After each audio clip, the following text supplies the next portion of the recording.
আজকে আপনাদের সামনে দাঁড়ানোর মূলত তিনটা উদ্দেশ্য বা তিনটা কারণ।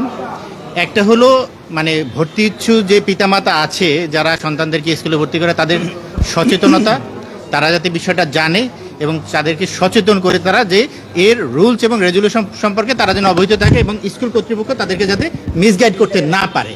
এবং সেই সাথে আপনাদেরকে ধন্যবাদ জানানো যে আমরা রিটটা ফাইল করার পরে আপনারা যেভাবে এটাকে সমর্থন দিয়েছেন, যেভাবে এটাকে প্রচার করেছেন, এই প্রচার করার কারণে সরকার বিষয়টাকে গুরুত্ব দিয়ে তারা আমাদের যে চাওয়াটা, আমাদের যে রিটের যে চাওয়াটা, সেই চাওয়াটাকে অলরেডি তারা একটা গেজেটে রূপান্তর করে দিয়েছে।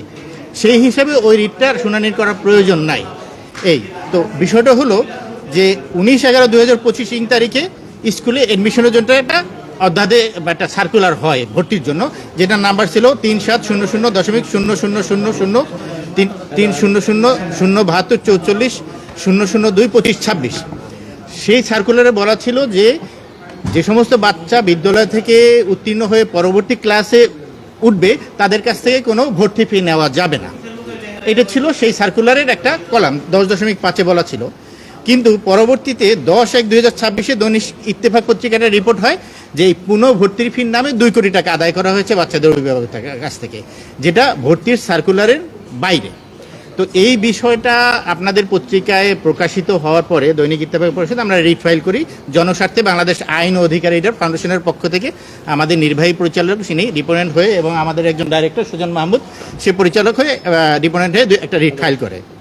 তো এই রিট ফাইল করার পরে আপনারা সাংবাদিক মহল যেভাবে আমাদেরকে সহায়তা করেছেন, যেভাবে এটাকে প্রচার করেছেন, মানুষের করেছেন, এইটা গভর্নমেন্টের নলেজে গিয়েছে এবং এই নলেজের ভিত্তিতে আমাদের রিট নাম্বারটা ছিল 1356/2026। গত 9/6/2026 তারিখে মন্ত্রণালয় থেকে একটা প্রজ্ঞাপন জারি হয়েছে। সেই প্রজ্ঞাপনে যেটা বলা হয়েছে সেটা হলো, কপিগুলো দিচ্ছে সবাইকে, সেই প্রজ্ঞাপনের 5 দফা 5-এ নম্বরে কোনো প্রতিষ্ঠান ভর্তিরত কোনো শিক্ষার্থীর নিকট থেকে কোনো ক্রমেই পুনঃভর্তি ফি নেওয়া যাইবে না। তবে বেসরকারি শিক্ষা প্রতিষ্ঠান, স্কুল, কলেজ এবং উচ্চ মাধ্যমিক কলেজ, ডিগ্রি কলেজ, উচ্চ মাধ্যমিক স্তরে টিউশন ফি নীতিমালা অনুযায়ী ফি গ্রহণ করতে পারবে। অর্থাৎ কোনো ভর্তি ফি নিতে পারবে না, কিন্তু টিউশন ফি কেন হতে। তো এইখানে একটা বিষয় আছে, টিউশন ফিটা কি? এই টিউশন ফির যে নীতিমালাটা আছে সেটা আমরা দেখেছি। সেই নীতিমালাটা হলো আপনার স্মারক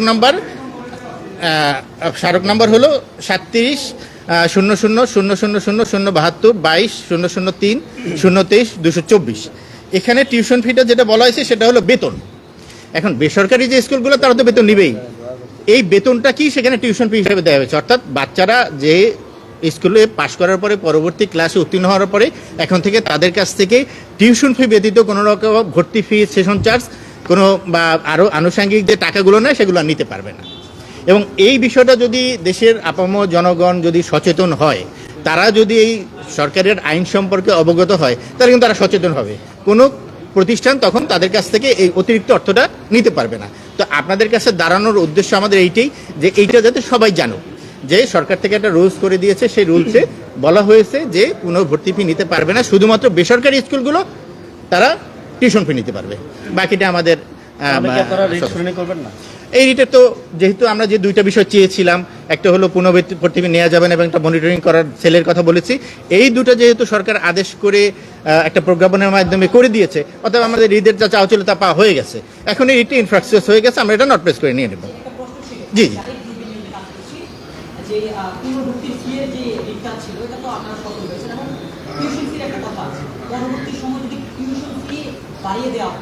বিভিন্ন কারণ দেখিয়ে টিউশন ফি যেটা থাকে রেগুলার যে ফি সেটা থেকে বাড়িয়ে দেওয়া হয়, সেটা নিয়ে আপনারা কিছু বলবেন? হ্যাঁ, এখানে আসলে টিউশন ফিটা মূলত হলো বেতন।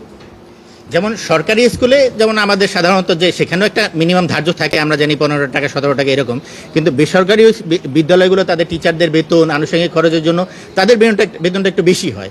এক্ষেত্রেও সরকার একটা নির্ধারিত শহর ভিত্তিক কত হবে, শহরের বাইরে কত হবে, একটা রেজুলেশন দেওয়া আছে। এই আমরা অবশ্যই চাইবো যে বিদ্যালয়গুলো গভর্নমেন্টের যে নির্ধারিত টিউশন ফি সেটা ফলো করুক।